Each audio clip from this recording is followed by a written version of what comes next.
Hey Maryhope, how you doing today? Good to see you. Hello, it's nice to see you too. Excellent, excellent. Yeah, so how's your day been so far?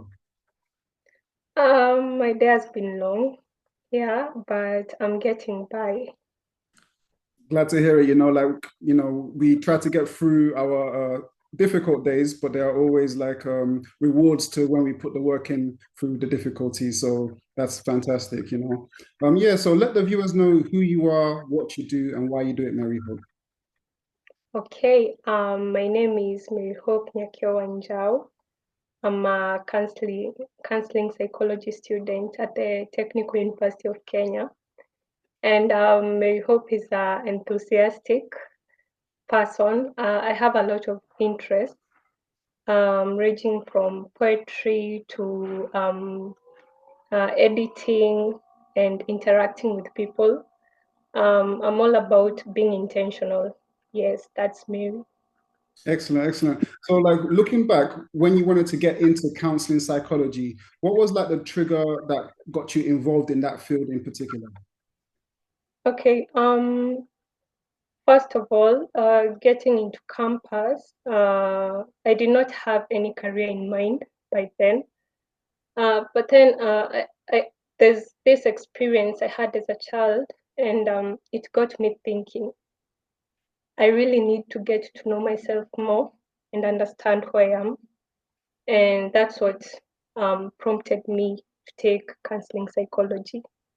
It was a way of exploration and healing. Yeah.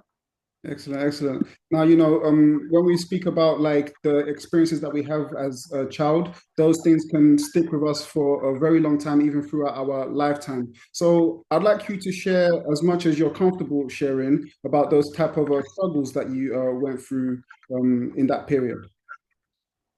Okay. In every person's life, there are challenges we face, and most of these challenges they vary in context. You find that they either come from family, from how you interact with people, from school, and all that. And I was a very reserved person, and most of my experiences, I had strain in my communication, and this found me getting separated from the people I wanted to talk to engage with. So in school, you'd find that friends would just keep away from me, and it hurt a lot. Yeah, it hurt a lot. And so I asked myself, what is wrong with me? But as I grew up, I came to figure out there was nothing wrong with me. It's just the person that I am. Yes. For sure, for sure. Like when, like once again, when we're young, there can be a lot of people that find it hard to communicate how they feel. But amongst other youngsters and even people in general, they're not always able to understand how that person is feeling, and they can behave in a certain way that can affect that person emotionally. So, as you was growing up, how did you now start to get past those kind of internal feelings and be able to communicate better? Um, it all started with getting to engage myself with the things that I loved. And back then, I really loved drawing. I used to draw a lot. And with that, I got to grow my self-esteem more. And I got to figure out my interests, my needs, my value. Yeah, and that's how it came about to become me, Mary Hope. Yeah, Kale. Excellent, excellent. In relation to like relationships now, it's the Okay. same thing where people have these communication struggles that can affect their mental health. And as they go forward Yes. into their relationships, they also still have this baggage that has been building up that they are now struggling to communicate these issues to their partner. So, in your viewpoint or in your journey, or in regards to relationships, Have you faced any difficulties in that kind of area in communicating in within a relationship in that kind of situation? Okay, first of all, let me share it from a personal perspective. I'm currently in a relationship, and being in a relationship has taught me a lot. It has taught me the need for communication, the need for trust, the need for growth as well, and coming to get rid of that part of me, the one we are referring to. Uh, it was all about being hurt, being hurt by this other person. And through that, I got to find my place in the relationship, and I could communicate openly and honestly. And I'm kind of grateful. I'm kind of grateful for him. Very grateful. Yeah. Yeah, yeah. Like communication is definitely a major factor in a healthy and successful relationship. But along the way, some people find that like there are certain things that hinder their ability to communicate in a relationship effectively. Like for example, traditionally there are gender roles in relationships where one person leads the relationship and the other person chooses to follow. Some people feel like there are no need for gender roles, that we should all have the ability to navigate how we want in a relationship. And some people feel like it is very much rooted in nature to have gender roles in relationships. What is your viewpoints on gender roles in relationships and how it affects communication? Okay. This all comes down to relationship dynamics. These are the patterns as to how we interact with the other person in a relationship. And referring to gender and communication, it's all about the power dynamics. So in a healthy relationship, uh, uh, you don't have to have greater influence than the other partner. It's supposed to be shared, and this is what promotes healthy communication, healthy relations. Yeah. And would you say that like expectations in relationships are warranted and needed, or do you feel like expectations tend to strangle a relationship? You should have expectations in a relationship. Yeah, you should have expectations. Uh, Expectations, they mainly try to bring out the desires, and the hopes that you have in the other person. And through these expectations, you can attune how you get to love this person in a way that feels right for them. Yeah, and in a way that doesn't strangle their space. It gives room for freedom in the relationship. Hmm. But some people will say that having expectations would mean like having a desire for a person to be a certain way rather than seeing the way the person is and seeing if you fit with that. Like, what is your viewpoint on people that think like that? First of all, even before this person gets into a relationship, I think they would their preferences, the difference between their preferences and the person that they are trying to get into a relationship with. If they do not match, there's always that gap that they'll feel if they decide to proceed with the relationship. So what is there is mainly acceptance. Acceptance is key for the relationship to progress. And no one is ever perfect. Yeah, I cannot idealize a specific person and travel the whole world looking for this kind of person. Yes, I will meet good people along the way. But for me to be in a relationship, I have to know that I have to take this person as they are. Yeah. Excellent, excellent. You know, like a lot of people also, when they look at like the requirements of a relationship, in particular a monogamous relationship, they can feel restricted sometimes, and they want their freedom, so to speak, right? So they look at different relationship dynamics and different ways of being in relationships. So they look at things like monogamy versus non-monogamy and seeing what better suits them. So, in your opinion, what is your viewpoint on monogamy versus non-monogamy? First of all, in terms of monogamy, I think this kind of relationship, it should allow space for self-expression. Yeah, it should allow space for self-expression, and if there's not, it's I think it should be a quits for you or any other person who's there. Yeah. Most of the time, we are different. We are different, and whatever I prefer isn't what the other person prefers. So I can just say it's all about uh, just trying to make it as healthy as possible for yourself. Yeah. And what is your viewpoint on people that choose non-monogamy in their relationship? Um, every relationship is perfect. Yes, it's perfect in a way that as long as it brings out the best in you, you should go for it. Right. Yeah.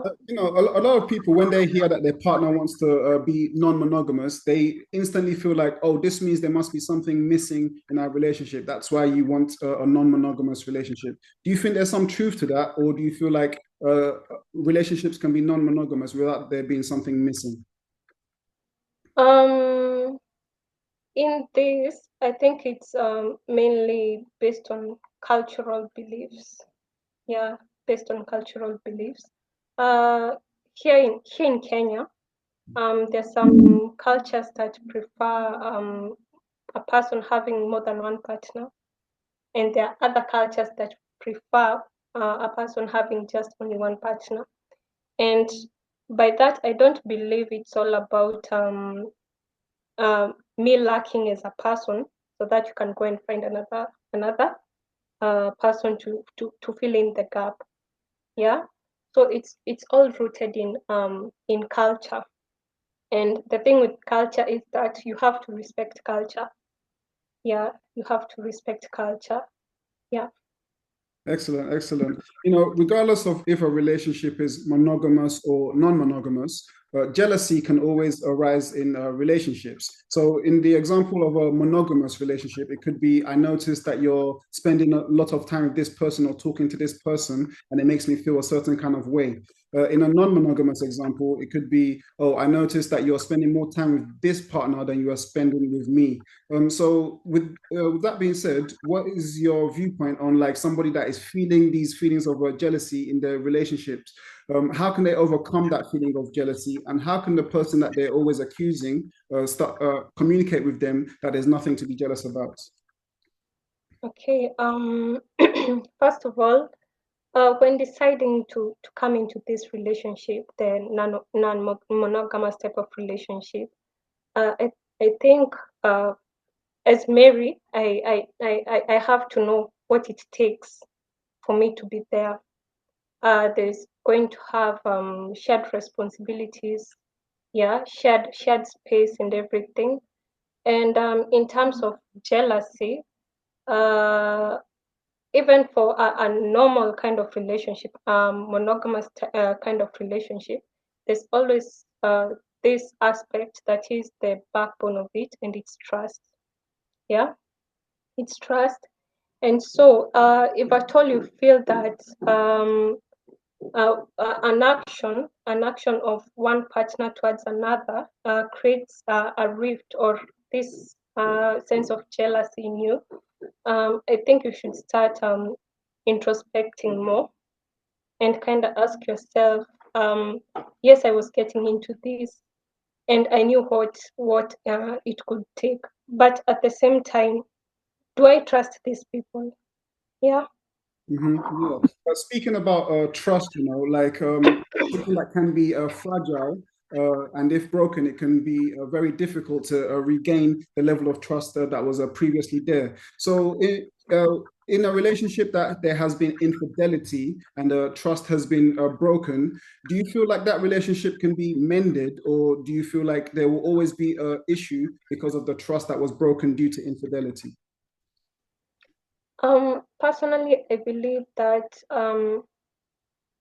there's a fresh start to everything. And if at all there was broken trust, in mutual agreement to rebuild on what was broken, that's what can mend the relationship.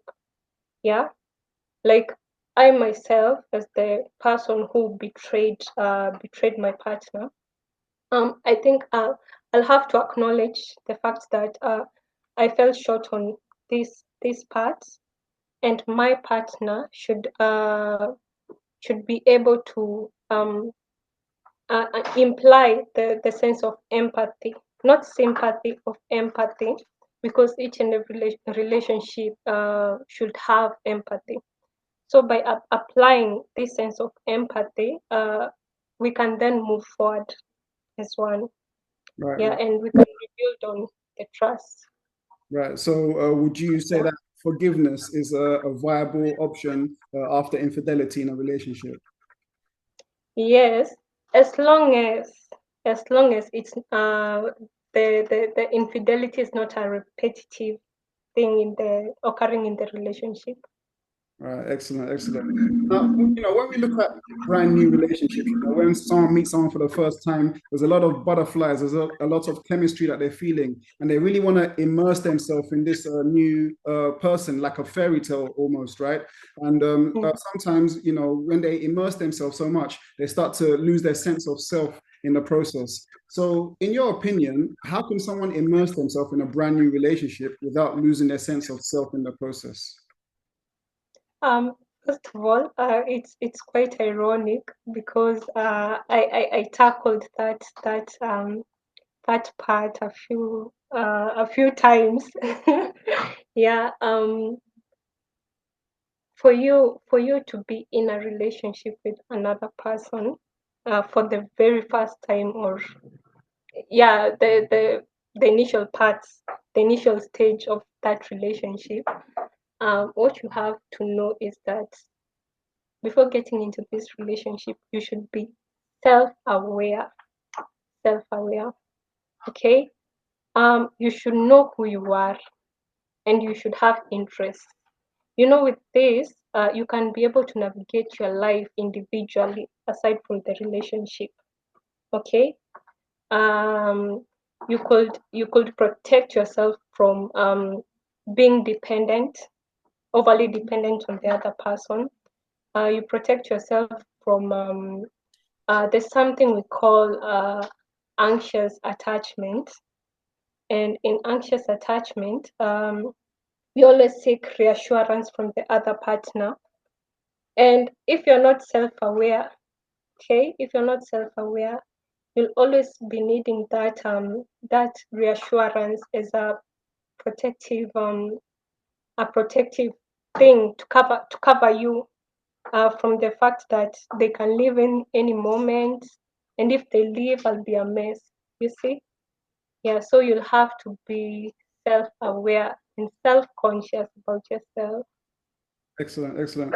Speaking about anxious attachment, people that feel that way, it's their kind of love language, their way of communicating that they love somebody. So if they are going to try to not be anxiously attached, they don't necessarily know how they communicate their love without showing that attachment. So how can someone that's constantly anxiously attached be able to dissociate the fact that they love someone from being anxiously attached to them, in your opinion?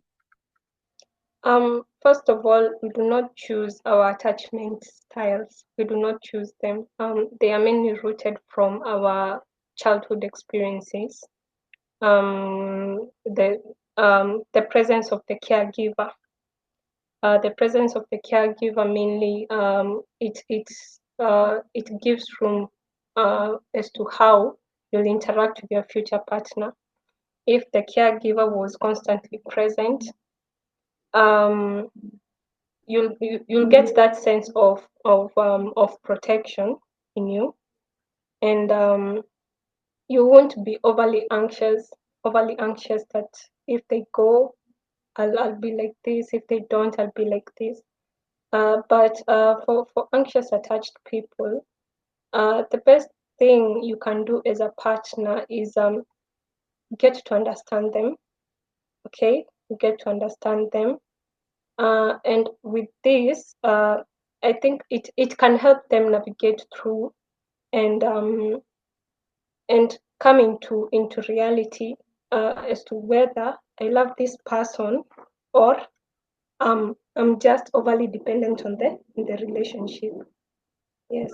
Excellent, excellent. You know, like some people do realize what you just said, that they need to work on certain things in order to be in more control of themselves and things like that, right? So, but at the same time, when they start to change their behavior to be more self aware, like it can affect their mental health in terms of they are so used to one way of living. Now, this new way of living more independently, they kind of feel alone. And like I said, it affects their mental health in that aspect. What, in your opinion, are the remedies that can help them with their mental health when going through this period and this transition? Pardon. Like, what can help them go through this period of detaching from their partner, like coming away from anxious attachment, and still keeping their mental health intact because of the change of lifestyle? Okay. First of all, there are kind of activities you can do. You can do to regain yourself in this part. Um, journaling is the best thing one can engage in. And in journaling, you put your raw thoughts and emotions, and with this, you can now be able to structure everything and know why am I anxiously attached to this person? Okay, why is it that I'm overly dependent in this person in either emotionally, financially, such things. And with this, you can be able to learn. You can teach yourself. You can teach yourself uh, other coping mechanisms that will help you stand stable as a person. Yeah. Excellent, excellent. Now, when you look at your own journey and like the relationships that you've had, you know, we when we reflect, that's how we learn about ourselves. What would you say is the biggest thing that you've learned on your own journey in regards to relationships? Wow. I've learned a lot. Learned a lot. I've learned a lot. First of all, being in a relationship does not mean I'm free from having my own personal problems. I'll deal with the relationship, and I'll also deal with my personal problems. And the thing is, resilience. Resilience is the best thing you can create for yourself. And while having resilience, you can be able to maintain your relationship and also yourself as an individual. I've also learned that love does not come easy. Does not. It requires a lot of effort. Lot of effort, and it's mutual effort, not effort by one person. It's mutual effort. Yeah. So if you're planning on dates, gone more of those dates. If you're planning to just stick around, hang out together, do that. If you plan on doing something that will help you grow mentally, financially, personally, do that. Do that together. And lastly, being vulnerable is the bravest thing you can do. Being vulnerable with someone. Um, what do I mean by being vulnerable? Being vulnerable is being raw. It's being open. It's being messy. It's being awkward. It's being that joyous person that you are. it's allowing your partner to see the part that you hide socially from others, the part that is only known to you. That's being vulnerable. That's the best thing you can do. Fantastic, fantastic. Well, Maryhope, thank you so much for coming on. Thank you for everything that you've shared. It's been a pleasure talking to you. And for the viewers, Maryhope is also with us on Mate Coach, and you can find the link to her Mate Coach profile and also her socials in the description below, so you can get in touch with Maryhope and find out more about what she does. Once again, Maryhope, thank you so much for coming on. Any final words Thank before? you for having me. You're very welcome. Thank you for having me. Any final words before we wrap up? For the final words, be yourself. Be yourself. Personally, I'm myself. In everything I do, in my expression, in my poems, yeah, in my writings, I try to portray the real authentic me. Yeah. Fantastic. Thank you so much, Maryhope. Thank you.